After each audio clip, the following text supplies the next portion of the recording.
And the last for the week. It has been an interesting week capturing activities happening across the globe and even Nigeria, from the policy space to the various key sectors of the economy. We're expecting to have Dr. Debo Odulana, who is the founder of Doctora, a healthcare infrastructure advisory service company, and it is a health tech startup that's been providing service effectively to the Nigerian healthcare sector. We're to look at increasing and improving investments in healthcare research and technology. As we expect to have him connect with us, let's just give you updates that we have at the moment covering healthcare in the globe and across Africa and Nigeria. We begin with the story published by CFI on ProShare website that low to middle income countries are disproportionately affected by National Controlled Diseases Centers. An estimated 97 million people, which is about 1.4% of the world's population, fell below the poverty line because of out-of-pocket healthcare spending in 2010.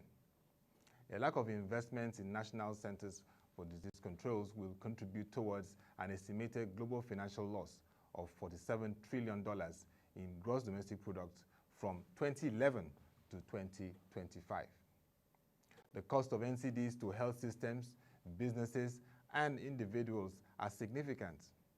Within the next 10 years, cancer treatment costs are expected to rise by 1/3, creating pressure in public and private sectors. There are two key examples: global movements taking action to prevent or treat NCDs.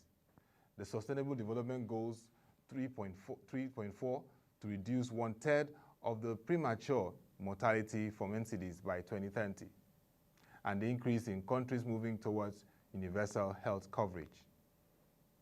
Despite these advances, around 100 million people are still pushed into extreme poverty by the financial burden of healthcare. Management of long-term chronic NCDs is resource-intensive, and the risk of catastrophic healthcare expenditure increases in low-middle income countries. Insufficient public coverage and reimbursement for innovative therapies, coupled with the disease burden, exposes patients to treatment costs. Those unable to afford care have no choice but to go without. Disease funding and optimal cancer treatment outcomes are linked, and there is a need for innovative models to address the funding gaps. The Global Landscape Study, Innovative Funding Models for Treatment of Cancer and Other High-Cost Chronic Non-Communicable Diseases, discovered a range of exciting funding models while complementing traditional funding. This can have a major impact on those who suffer because of poverty.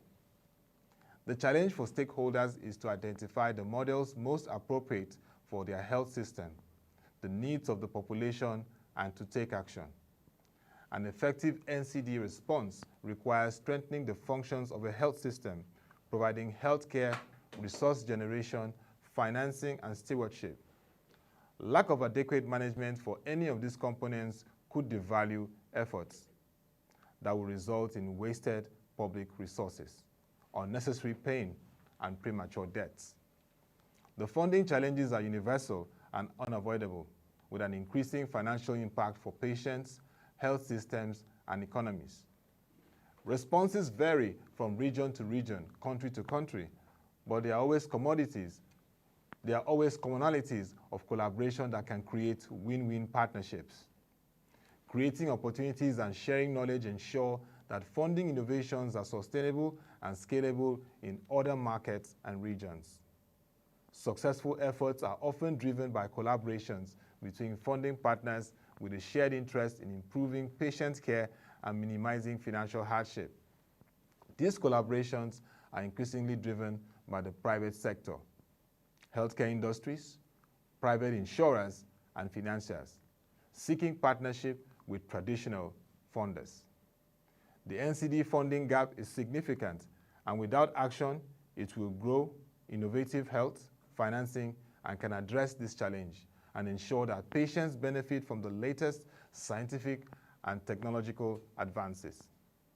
Effective control of cancer and other NCDs is possible, and all stakeholders, communities, and governments, non-profit organizations, the private sector have roles to play in addressing the impact of non-communicable diseases.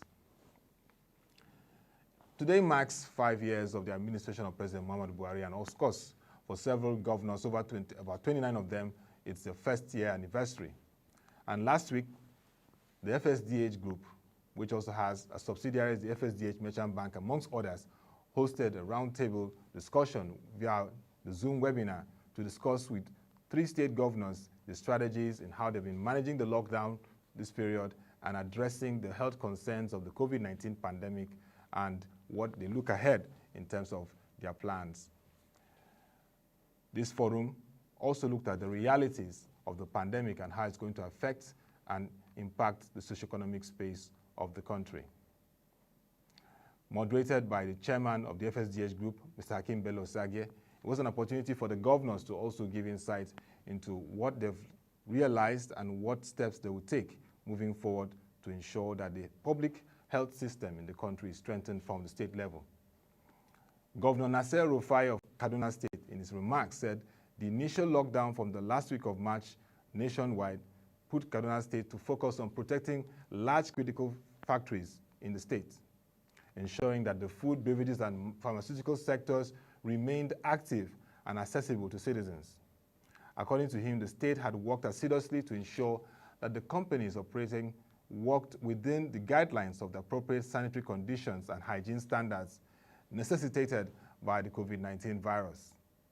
On social gatherings, he said, considering the fact that this has been banned, the governor had engaged all stakeholders, religious leaders, to explain the need to maintain the guidelines for no gatherings at this period. The governor also said that the state had partnered with telecommunications companies to utilize the telephones to provide palliatives for the citizens. In terms of isolation centers, the governor said work had been done extensively to expand the capacity of Kaduna State in addressing the challenges of sick patients and responding quickly to those that had the COVID-19 virus. Don't forget that Governor Nasser Rufai is one of the survivors of the COVID-19 virus.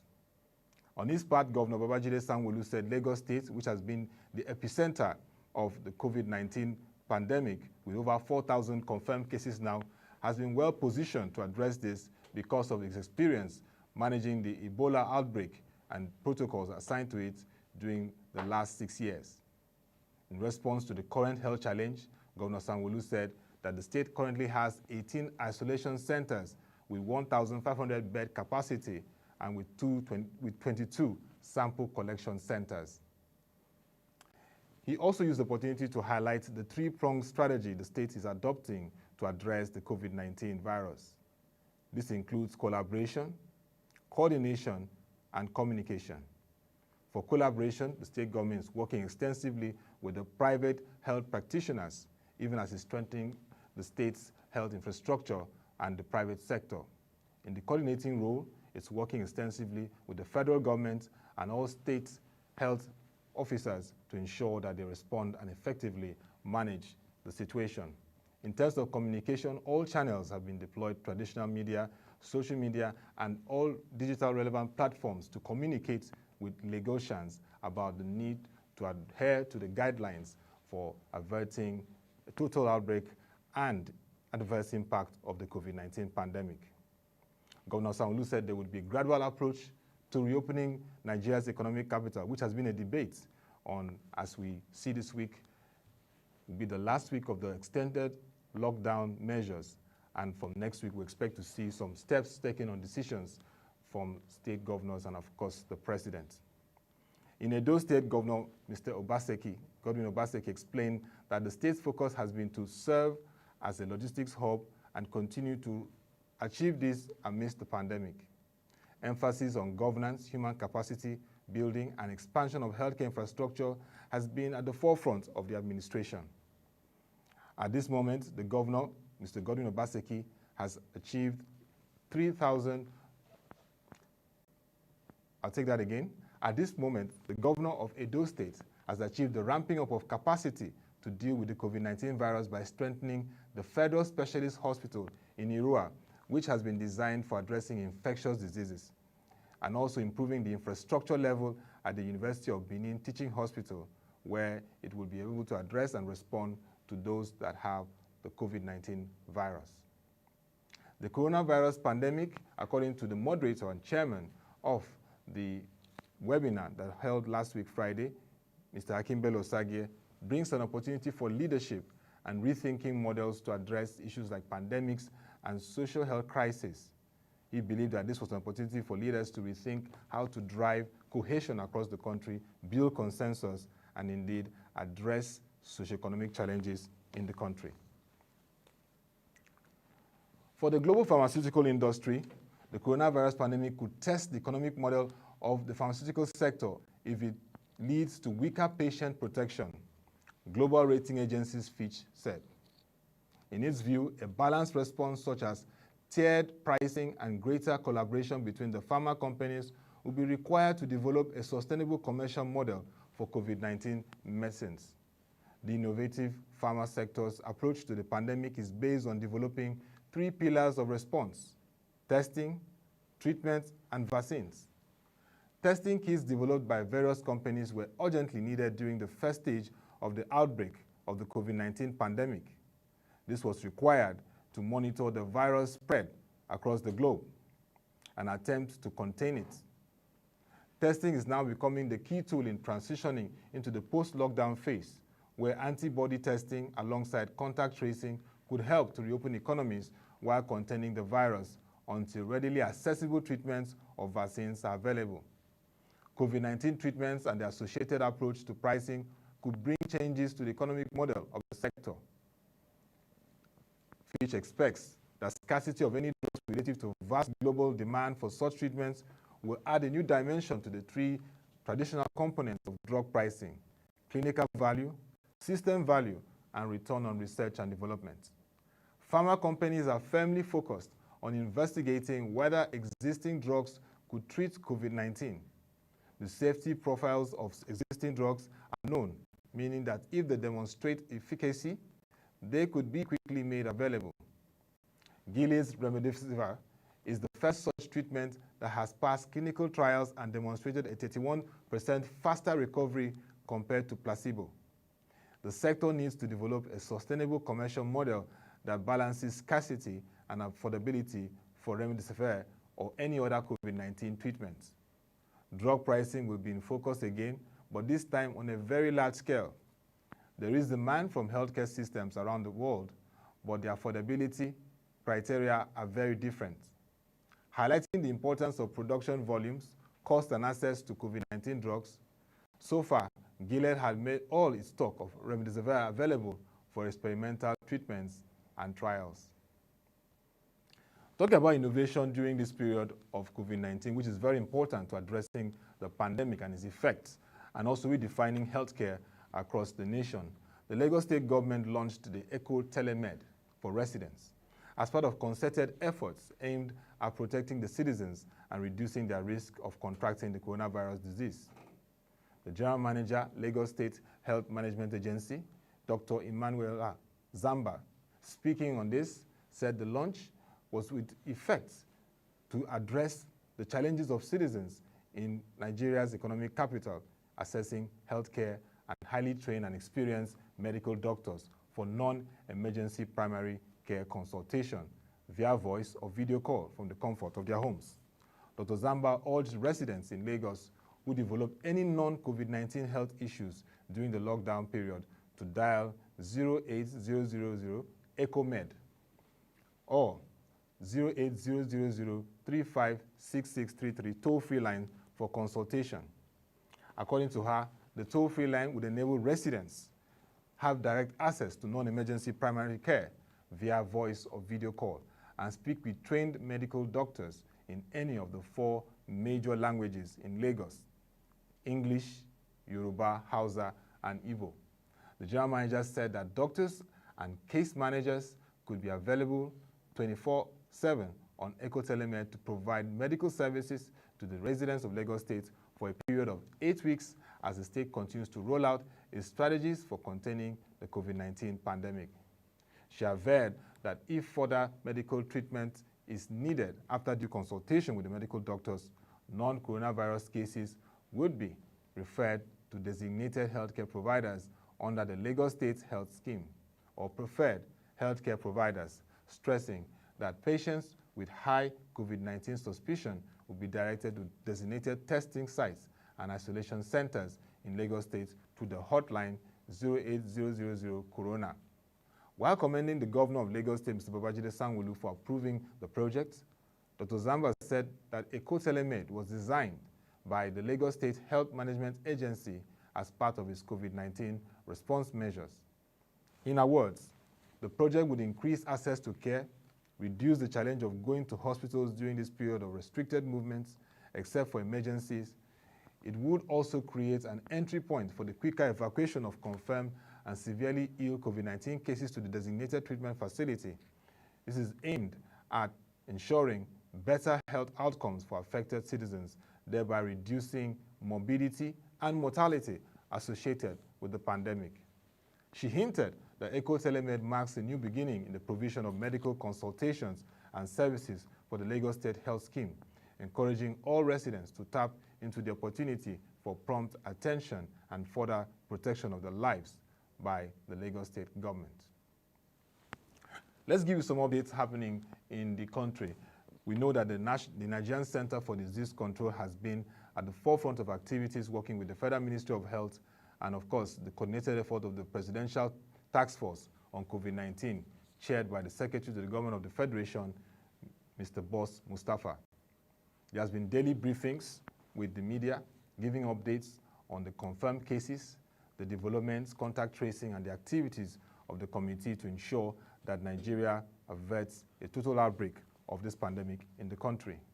So far, we can say that the Nigerian Center for Disease Control has worked extensively with private sector, and this has seen a total sample test of over 49,000 achieved, compared to the initial under 10,000 that was happening for about 2 months. That partnership has scaled their capacity to ramp up testing, which is very important to understand and assess the severity of the COVID-19 virus in the country. Also, the NCDC has been able to increase its test centers across the country. We now have over 18, and this is spread across regions of the country to begin to carry out tests.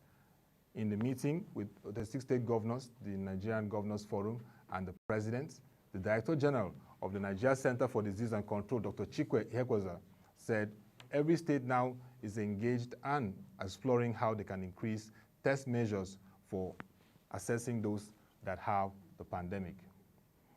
It's debatable for now, but 35 states have confirmed cases of COVID-19. We know that Kogi State joined the list recently with 2 cases, even though it's being debated by the governor, but that's the update we have from the Nigerian Center for Disease and Control, NCDC, which is the official agency assigned to manage the COVID-19 pandemic crisis.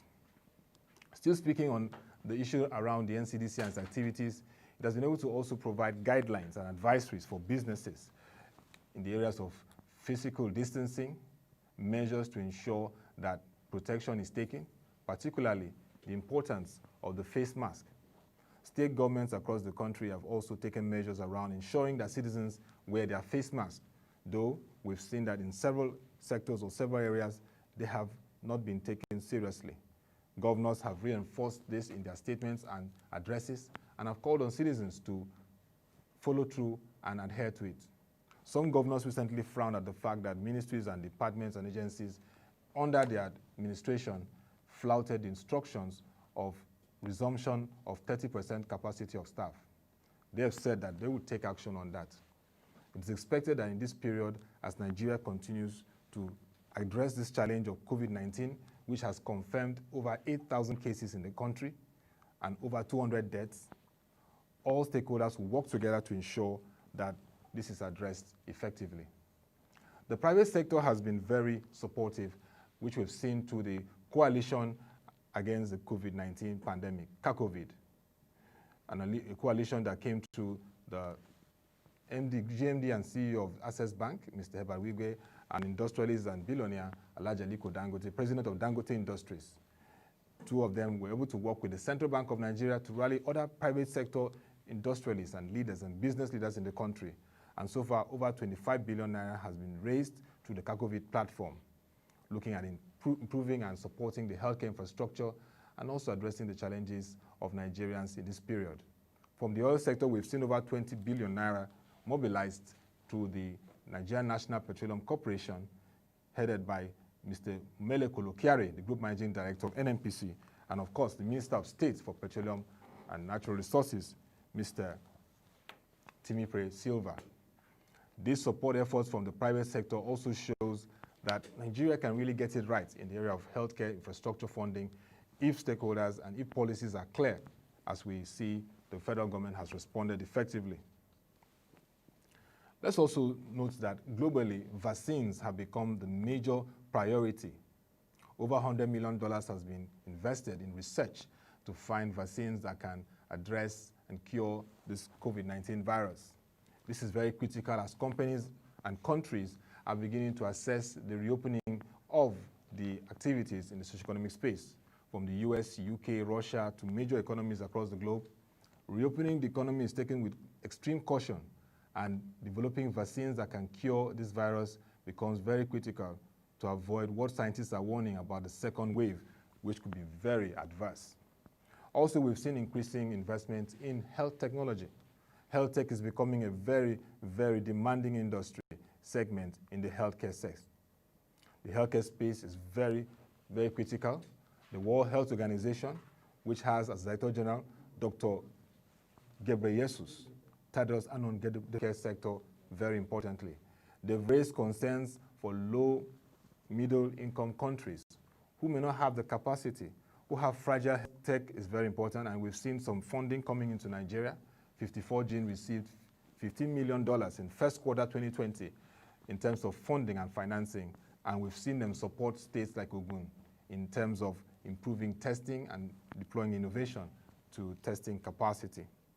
Indeed, primary healthcare is very important in Nigeria. We need to ramp up activities in equipping the primary healthcare centers across the country to the level of being able to respond to the challenges of the COVID-19 pandemic, because the risk of a total community transmission experience would be very adverse for Africa's most populous nation. Healthcare remains a top priority. We must bring it to the front burner. And as governors, the 29 state governors mark their 1 year in office, and President Muhammadu Buhari marks 5 years in office. We hope that healthcare will receive more attention in terms of budgeting. We commend and we hear clearly the statement of the Lagos State Governor, Mr. Babajide Sanwo-Olu, of plans to increase budgets for healthcare from 18 to 20%. That's a good step in the right direction, and we hope the other governors will learn and follow suit. And indeed, the federal government will increase its budgeting in terms of percentage to healthcare and take very seriously our healthcare infrastructure, research, and technology. Health is critical, not just for Nigeria, not just for Africa, globally, but we must take it seriously, matching policy with words and bringing all stakeholders together to drive a vibrant healthcare industry in Nigeria. I personally don't want to see hundreds of thousands of Nigerian doctors move out of the country to support other healthcare systems when our own healthcare system is facing crisis. Nigeria is a great nation. We can make it better by investing in healthcare and making it prosperous for our entire nation. And that'll be all for this conversation today on the Economy and Politics Show. We hope to have our very able Dr. Debo Dulana in subsequent editions talk about the developments in investing in healthcare research and technology. But don't miss 10 a.m. We'll have a market review where we'll be looking at very interesting conversation around the creative industry. But you can log on to our website, www.proshaeng.com, to watch our videos, read our reports and analysis, and very, very intelligent market data that we have for the investment community. Till we come your way again, thank you for watching and stay safe.